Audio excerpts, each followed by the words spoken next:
In the relentless downpour of a Midwestern industrial town, where rain hammered rooftops like accusations and the streets gleamed slick under flickering sodium lights, Marcus Thompson trudged home from another grueling shift at the auto parts factory, his broad shoulders slumped under the weight of a soaked jacket that did little to shield his aging frame from the chill. A black man in his mid-40s, whose calloused hands bore the scars of endless assembly lines, and whose deep-set eyes held the quiet weariness of someone who'd learned early that survival meant enduring more than most, growing up in the shadow of steel mills where his father had toiled until a workplace accident claimed him too soon, leaving Marcus to fend for himself in a world that viewed him through lenses of suspicion and disdain, scraping by on odd jobs that paid just enough to keep a roof over his head in a rundown apartment building where walls were thin and judgments thick. And on this particular stormy night, as thunder rumbled like distant warnings, Marcus cut through a narrow alley behind the abandoned warehouse district, the kind of forgotten corner where garbage piled high and society's discards huddled for shelter, his boots splashing in puddles that reflected the stormy sky, when a faint cry pierced the rain's roar, drawing him closer to a makeshift cardboard lean-to propped against a rusted dumpster. And there, shivering and soaked to the bone, were two white siblings, a boy no older than 10 with defiant eyes shielding his younger sister, perhaps 7, whose frail body trembled uncontrollably, their clothes tattered rags, clinging to pale skin marked by bruises and dirt, abandoned by parents lost to addiction or despair, the boy's arm wrapped protectively around her as if he alone could fend off the world's cruelty. And Marcus froze, his heart clenching in a way that echoed his own childhood nights spent hungry and alone after his mother's shifts at the diner stretched into dawn, knowing full well the risks of intervening in a town where racial lines were drawn sharp as knives, where a black man helping white children could spark whispers of ulterior motives or worse. But something deeper stirred within him, a compassion forged in the fires of his own hardships, compelling him to kneel despite the mud soaking his knees, his voice gentle amid the storm. "You kids all right? Got folks looking for you?" And the boy shook his head, tears mixing with rain on his cheeks, while the girl buried her face in her brother's side, and Marcus sighed, glancing around at the empty alley, weighing the consequences. His meager paycheck barely covered his own bills, let alone 2 more mouths, and the neighbors in his building were quick to gossip, their stares already heavy with prejudice against him as the quiet one who kept to himself. But he couldn't walk away, not when their eyes mirrored the vulnerability he'd once felt, so he extended a hand, rough but steady. "Come on, can't leave you out here in this mess." And after a hesitant pause, the boy took it, pulling his sister along as Marcus led them through the rain-slashed streets to his modest apartment, the building's flickering hallway lights casting long shadows as doors cracked open and eyes peered out, murmurs starting immediately. "What's he doing with those white kids? Ain't his business. Gonna bring trouble." One elderly woman hissed from her threshold, her words laced with the town's ingrained divisions, while another man chuckled derisively. "Fool thinks he's a hero, but he'll regret it when they eat him out of house and home."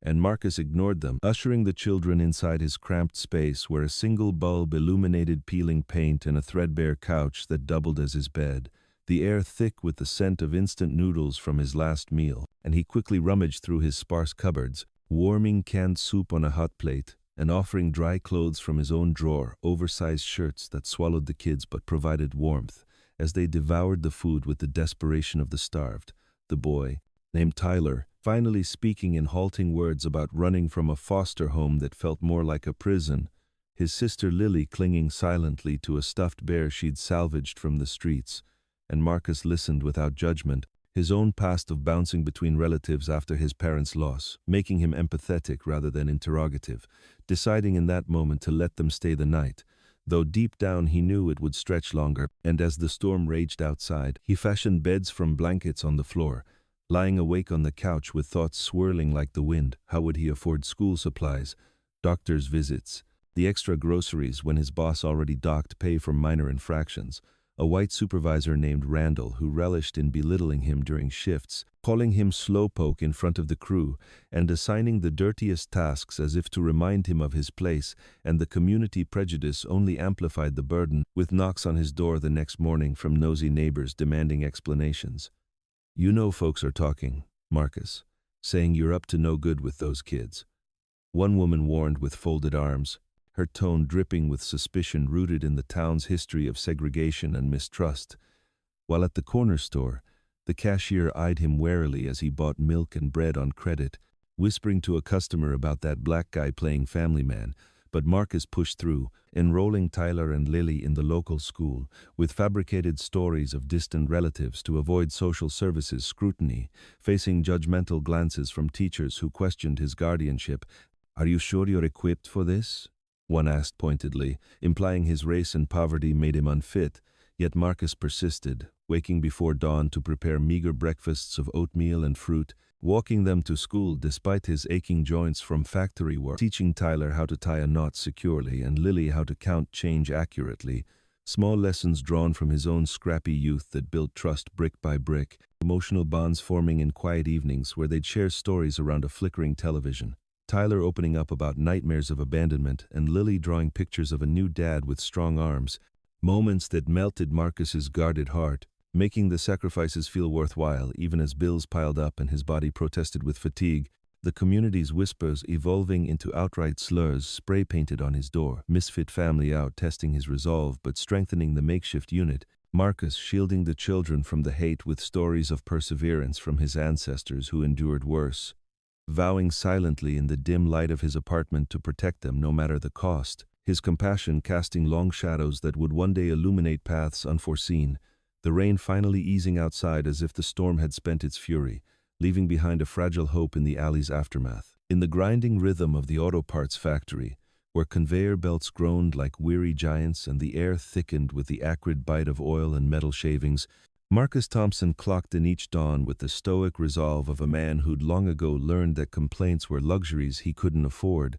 his black skin glistening under the harsh fluorescent lights as he maneuvered heavy crates and tightened bolts on endless assemblies, the repetitive clank echoing his internal mantra of perseverance forged from a youth spent navigating the town's unspoken color lines, lines that sharpened under the glare of his boss Randall, a wiry white man in his 52nd with a perpetual scowl and a voice that cut like rusty wire, who delighted in assigning Marcus the backbreaking shifts no one else wanted, barking orders like Thompson, "You're slacking again. Those kids got you soft?" In front of the crew, the taunts laced with jealousy over Marcus's makeshift family that had become the factory's open secret, whispers rippling through break rooms where white workers exchanged glances, some muttering about that black guy thinking he's better than us, raising white orphans like it's his right, while a few black colleagues offered quiet nods of solidarity but kept their distance, fearing Randall's wrath could spill over, and Marcus absorbed it all, his jaw set firm as he pushed through 12-hour days that left his muscles screaming and his joints inflamed, hiding the pain with a limp he attributed to old age though he was barely into his 52nd, the physical toll mounting as he skipped meals to stretch his paycheck for Tyler's school books and Lily's art supplies, moral dilemmas gnawing at him during smoke breaks when he'd stare at the chain-link fence enclosing the lot, debating whether to confront Randall's latest deduction for inefficiency or swallow it to keep the peace, knowing one wrong word could cost him the job that barely kept them afloat, and back home, the children adapted with a resilience that both inspired and heartbroken Marcus. Tyler facing down bullies at school who jeered freak family and mismatch mutts for living with a black man, his fists clenched in playground scuffles that left him bruised but unbowed, channeling the anger into late-night studies by flashlight when the electricity flickered from unpaid bills, his grades climbing despite the taunts, earning him a spot on the honor roll that Marcus celebrated with a rare homemade cake. The boy's independence blossoming as he took a paper route at 13, pedaling through pre-dawn streets to contribute coins to the household jar, insisting, "I got this. Marcus, you taught me to pull my weight," words that swelled Marcus's chest with pride, even as they underscored the burdens too heavy for young shoulders. While Lily navigated her own storms, the girl's sensitive spirit tested by classmates' cruel notes questioning why a black guy's your dad, her drawings shifting from whimsical fairies to stark portraits of unity, defending their family in heated classroom debates where she'd stand tall, voice trembling but clear. Families who chooses you, not what you look like, her creativity fueling a talent for writing that won local contests, prizes Marcus framed on the wall despite neighbors' sneers overheard in the laundry room. "Those kids'll leave him high and dry once they see the world." interracial tensions flaring at community events like the annual fair where stares followed them like shadows, white families whispering about unnatural setups and black elders cautioning Marcus against inviting trouble. But he shielded Tyler and Lily with outings to the library where they'd lose themselves in books, teaching them chess on rainy afternoons to strategize through life's traps, moral tests, intensifying when Tyler fell ill with a fever that demanded a doctor's visit, forcing Marcus to beg off work and face Randall's fury the next day. "You think those strays are worth losing your spot here?" The boss spat, docking a full week's pay that left the cupboards bare, yet Marcus chose the children every time, scavenging dumpsters for usable goods and bartering with sympathetic vendors, his psychological strain deepening in solitary moments staring at the ceiling, doubts whispering that perhaps the gossips were right, that his sacrifices might crumble under the weight of a town unwilling to see beyond skin. But glimmers of hope emerged in Tyler's first job at a garage where he fixed engines with a knack Marcus had nurtured, and Lily's poems published in the school paper challenging prejudices, their growing independence a double-edged sword that eased Marcus's load, yet stirred fears of them outgrowing him, professional tensions escalating as Randall's harassment veered into sabotage, tampering with Marcus's tools to make him look incompetent, culminating in a near accident where a faulty machine jammed, injuring Marcus's hand and drawing blood that stained the floor like an omen, the boss feigning concern while plotting deeper schemes, unaware that the fire he stoked in Marcus was forging unbreakable bonds, the family's resilience rituals like shared dinners of beans and rice turning into fortresses against the outside storm, Tyler vowing, "One day I'll make it right for you," and Lily hugging him tight, "You're our hero." Words that sustained Marcus through sleepless nights, the forged trials honing their spirits like steel in a furnace, building toward an unseen horizon where loyalty would be tested in ways none could foresee, the factory whistle blowing like a harbinger of battles yet to come. In the hushed tension of the county courthouse, where wooden benches creaked under the weight of onlookers and the air hung heavy with the scent of polished oak and anxious whispers, Marcus Thompson sat shackled at the defendant's table, his weathered hands folded in resignation as the prosecutor painted him as a desperate embezzler who'd siphoned funds from the factory to line his pockets, evidence fabricated by Randall, including doctored ledgers and planted receipts that pointed to Marcus as the culprit behind missing inventory. To the jury, a mix of skeptical faces from the town's divided fabric leaning forward with furrowed brows, some nodding at the narrative of a man who'd bitten the hand that fed him. Societal biases simmering beneath the surface as witnesses took the stand, former colleagues coerced into testifying about Marcus's suspicious absences and grudges against management, their voices halting under the fluorescent glare, and Marcus remained silent, his eyes downcast, the life sentence looming like a shadow over his legacy of quiet endurance, the judge's gavel poised to seal his fate in a system that had often overlooked men like him. But just as the verdict seemed inevitable, the double doors swung open with a dramatic creak, ushering in Tyler, now a renowned surgeon in his white coat still bearing the faint scent of hospital corridors, and Lily, a formidable district attorney with a briefcase brimming with files, their entrances commanding the room's attention as gasps rippled through the gallery, Randall's smug expression cracking for the first time as he shifted uncomfortably in the back row, and Tyler requested to testify first. His voice resonant with authority honed in operating rooms where lives hung in balance, providing medical records and expert analysis on Marcus's chronic injuries from factory work scans showing deteriorated joints and untreated strains from years of overexertion that debunked claims of him being fit enough to steal, instead highlighting how his sacrifices for them had ravaged his health. "This man gave everything to us, even his well-being," Tyler declared, his testimony weaving in personal anecdotes of Marcus's selflessness without delving into sentimentality, the jury's eyes softening as he presented affidavits from medical colleagues corroborating the physical toll, shifting the narrative from guilt to victimhood, and Lily followed seamlessly, her prosecutorial skills dismantling the evidence piece by piece through rigorous cross-examinations that exposed inconsistencies in witness statements. One worker admitting under pressure Randall told me what to say, another crumbling when Lily revealed email trails of coercion, her revelations culminating in a bombshell presentation of forensic audits she'd commissioned as DA, uncovering Randall's own embezzlement scheme where he'd funneled factory funds into personal accounts, framing Marcus to deflect suspicion amid an upcoming audit, the courtroom erupting in murmurs as exhibits flashed on screens, bank statements, timestamps, and surveillance stills showing Randall planting the evidence, the judge banging for order, his stern gaze fixing on Randall, who bolted for the exit only to be detained by bailiffs in a swift twist of justice. The life sentence halted mid-proclamation as the judge declared a mistrial pending new charges against the true perpetrator, cheers breaking out from supporters in the gallery while media crews outside scrambled for angles, the story exploding into headlines that praised the interracial family's triumph over corruption, sparking nationwide discussions on workplace equity and the hidden costs of loyalty,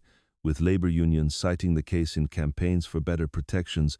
leading to state-level reforms like mandatory independent audits and whistleblower safeguards that reshaped factories across the Midwest. Community apologies flooding in through letters and town hall meetings where former neighbors expressed regret for their past judgments. "We were wrong about you, Marcus," one elderly woman admitted publicly, her words echoing a broader shift toward unity.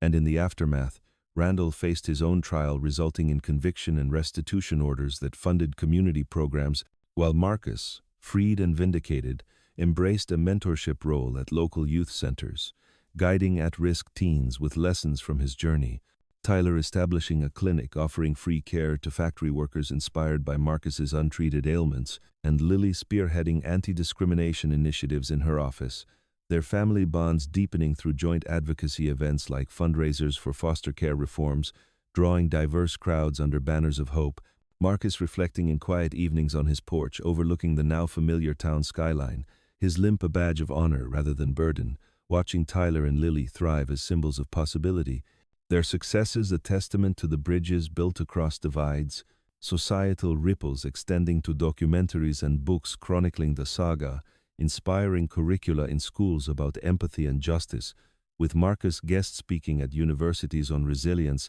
his voice carrying the wisdom of trials overcome, the family's story becoming a beacon for policy changes that mandated diversity training in workplaces and supported interracial adoptions, fostering a legacy where one man's compassion ignited waves of change, ending with visions of a future where shadows of prejudice faded under the light of shared humanity. The courthouse steps now a monument to redemption, Marcus standing tall amid it all, his heart full as the children he'd chosen became the architects of a brighter tomorrow.